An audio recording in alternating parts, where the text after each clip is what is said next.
Do you have any questions about American English, things that kind of make you wonder why they are the way they are? In fact, I have in our schools a supervisor from Britain, a British supervisor, and he insists on not to teach grammar explicitly to students.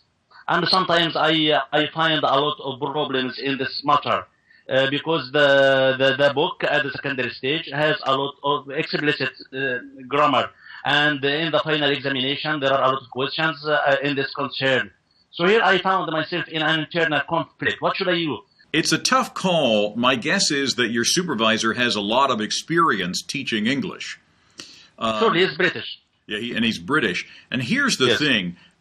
Grammar is a challenge for anybody learning a language, but I guess my question would be, what is the ultimate goal? Is it to make people fluent in English, or is it to get them to be able to pass the examination?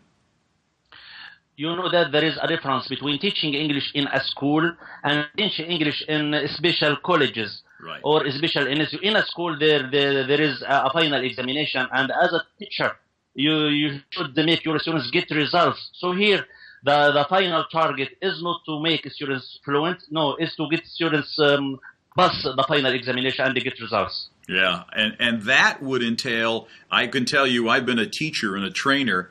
If I'm teaching students to be fluent in a language, that's one thing. If I'm teaching them how to pass an exam in that language, then there are different things that you would probably have to teach them, including grammar. And learning grammar is one of the big challenges, along with learning idioms of any language, not just English. I know my problem. What is my problem? I don't know at all about tenses. I just use the simple tense. Sure. And the past, future, and present, just simple. Yeah. And when I wanted to tell something about the other tenses, I have problem. I cannot make a proper word in the tense, and I don't know. I'm sure that somebody that your native language is English, you can understand what it means.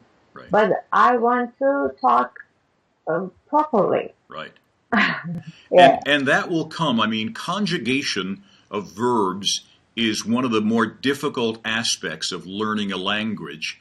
And English can be frustrating because sometimes there's no rhyme or reason. There's no sense to it.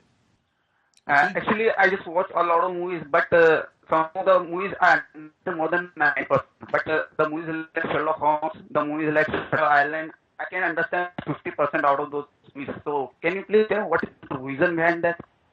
Well, it's difficult sometimes even for me to understand some folks in the movies because they speak so fast. You know what I mean? You know, blah, blah, blah. And so sometimes, and there's all this action going on, all this sound. So believe me, it's not just you, it's me too. The other thing is that in the movies, they use a lot of jargon and shorthand and idiomatic statements. Okay. Yeah. Yeah, definitely. But what happened, sometimes I use subtitle, and even after it is tough for me to understand, like, I watched the Sherlock Holmes movie and I watched it like 7 times to subtitle, and I'm still unable to understand. Yeah, it's tough. I especially find idioms a bit hard to understand. Well, they're hard in any language. I'm going to Barbados later this week, and they have idioms, and I'm like, what does that even mean? You know? My guess is you have idioms in Indonesia that I wouldn't understand. You know? I want to get advice from you on that kind. Well, you know, one of the things that I've noticed is that just in general conversation, we use a lot of idioms, and they're just wonderful shortcuts. For instance, in the political field, if there was what we call a hot button issue, an issue that we didn't want to make a decision about today, we would say, let's kick the can down the road. Oh. In other words, let's not deal with that issue today. and everybody in the States would know what you mean. So we'll say, let's just kick that can down the road, but it's an idiom that is very difficult to understand unless you kind of hear. You know what I mean? Yes.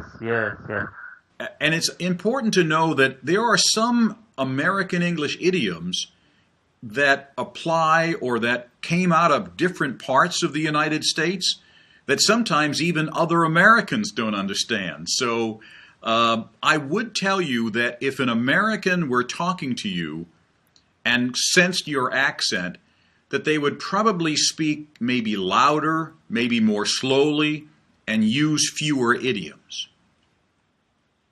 Oh, I see.